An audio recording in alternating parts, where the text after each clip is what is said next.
Hopefully you're finding this in the second or third trimester, and if you're in your fourth trimester, come follow along.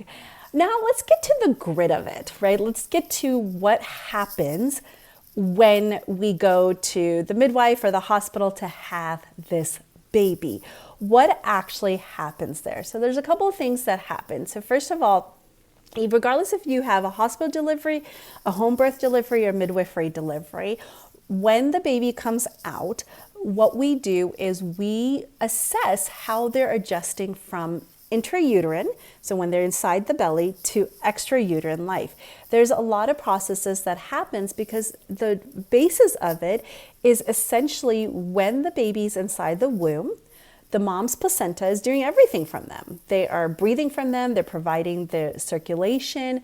So in utero, those babies don't need those organs to be as efficient as they need to be when they go outside. So there's a lot of physiological changes that occurs from what we say intrauterine life to extrauterine life.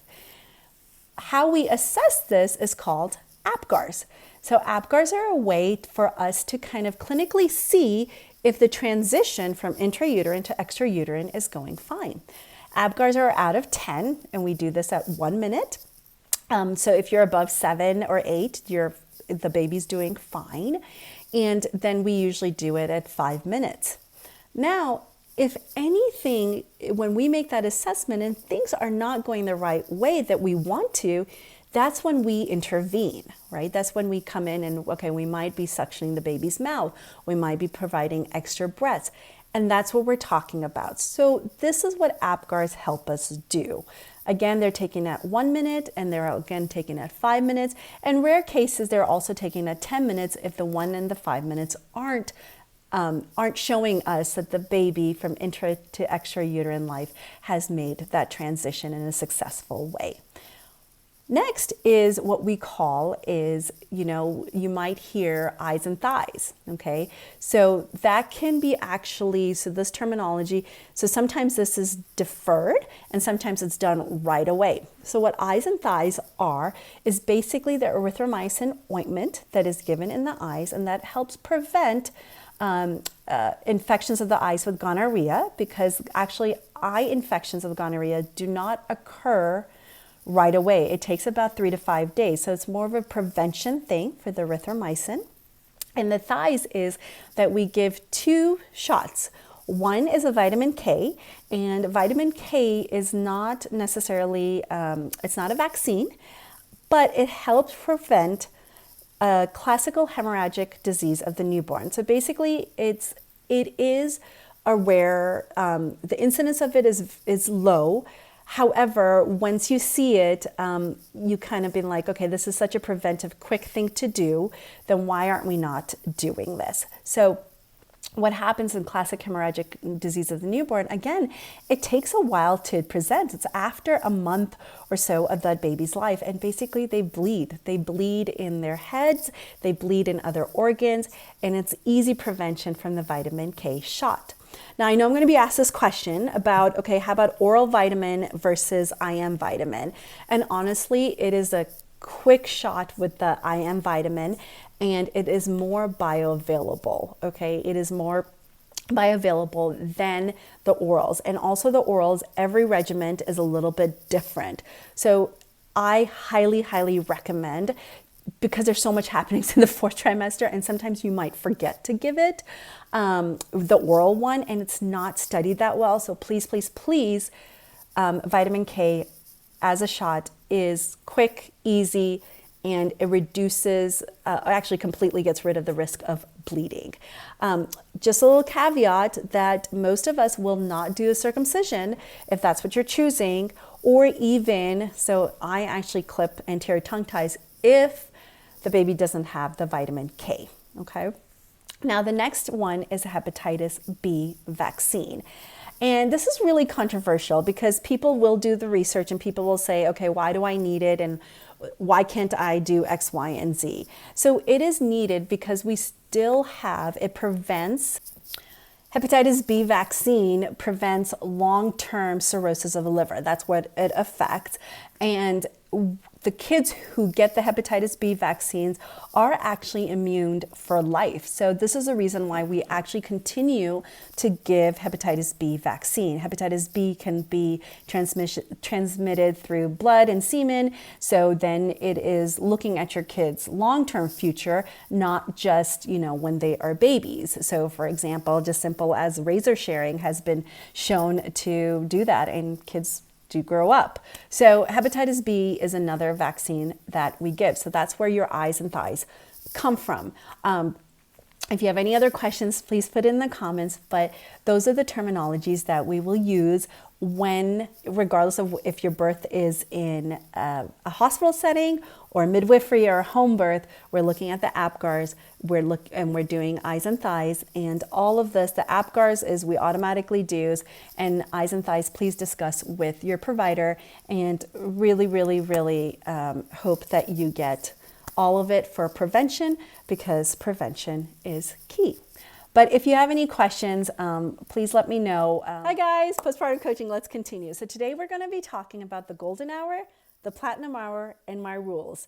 I forgot to tell you guys, you can directly work with me. Just reach out to NayaCare.org or DM me in any of these, wherever you're doing this platform.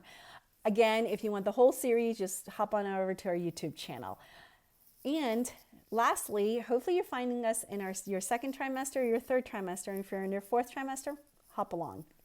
Now, let's talk about the golden hour. What it is, what are the benefits, the platinum hour, and then my rule for when you work with me. Now, the golden hour is an hour after the baby is born. And what happens with the newborn, the minute the baby is born, it's put on mom's chest. Regardless of where you deliver, a hospital, if you have a vaginal or C-section delivery, or a midwifery birth, freestanding birth center or home birth, that golden hour is promoted. Even in a hospital setting with the C-section, inquire about it. So the golden hour, there are two reasons in my mind that you have the golden hour. The first reason everyone talks about is promoting breastfeeding, but the other reason is also for the mom. So because I am very much motherly driven and I want your health better, we're going to talk about the mom first and then the baby. For the mom, guys, you just gave birth. There are so many hormones that are all up and down your body, right? The adrenaline rush, the cortisol surge, the oxytocin that's going on, trying to push that baby out. And all of that processes, you need a moment to just go, okay, that just happened to me in my body. That is an experience that happened, right? This is the start. So again, listen to me. This is a start, not the end, the start of able to not only let your body go, okay, we need a little bit of a break. We need a little rest. We just need to see what just happened, but also for you to process what happened.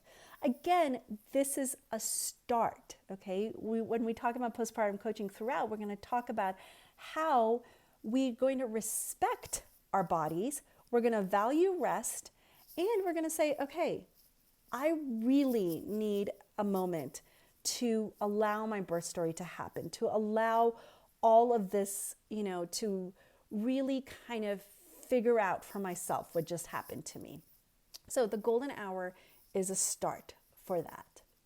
Now, the other part of the golden hour that you might hear more about is the initiation of breastfeeding. So what it does is initiates breastfeeding with the breast crawl. UNICEF has amazing videos showing the breast crawl, and we'll put some more links down below. But initially what happens is that we actually do not wash these babies because we know the smell of the mom is with the babies, and we won't wash their hands or anything like that. We put the baby on the mom and allow that baby to find that breast and initiate breastfeeding. The other thing when we initiate breastfeeding is the release of oxytocin. And oxytocin not only allows that milk to be released in the milk ducts, but also helps the uterus come back.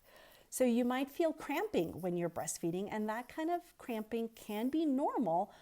But if it is abnormal and you're feeling too much pain, please let your OBGYN provider know about this because we don't want you to have excruciating pain. But do realize some kind of cramping, like menstrual kind of cramping, that kind of pain can be normal because you have the hormone oxytocin being released. That is the golden hour. That's an hour. Now, when you work with me, I promote the platinum hour, okay? The platinum hour is the hour after the golden hour where the baby, it does skin to skin on the partner/dad, okay? The reason for this also, it promotes bonding.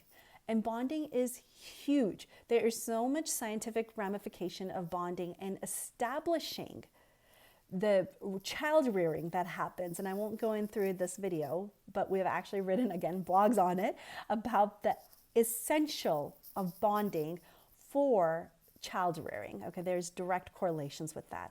So then we let the partner/dad have an hour to really just also not only bond, but also process of what has happened together.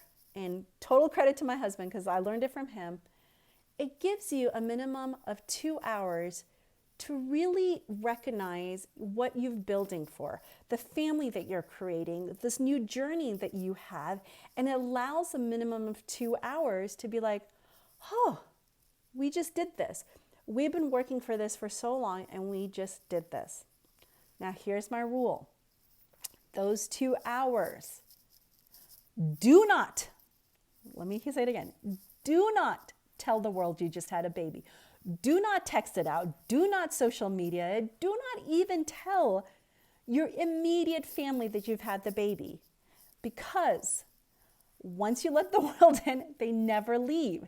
And it takes away from you just enjoying creating this family. And it's a minimum of 2 hours, guys. Okay, minimum of 2 hours. Give yourself that, right? Take a moment to just be like, hey, we did this.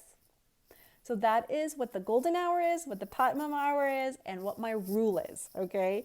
I actually, quick anecdote, I actually had told this to a dad, and they texted me back and they said, listen, Dr. Patel, we didn't do it for 2 hours, we did it for 10 hours because we just wanted to enjoy these fleeting moments that we had.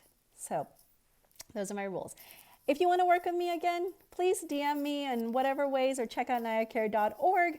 And if you want to see this whole series in its completion, go to our YouTube channel. Till next time, this is Dr. Patel. Thank you for listening.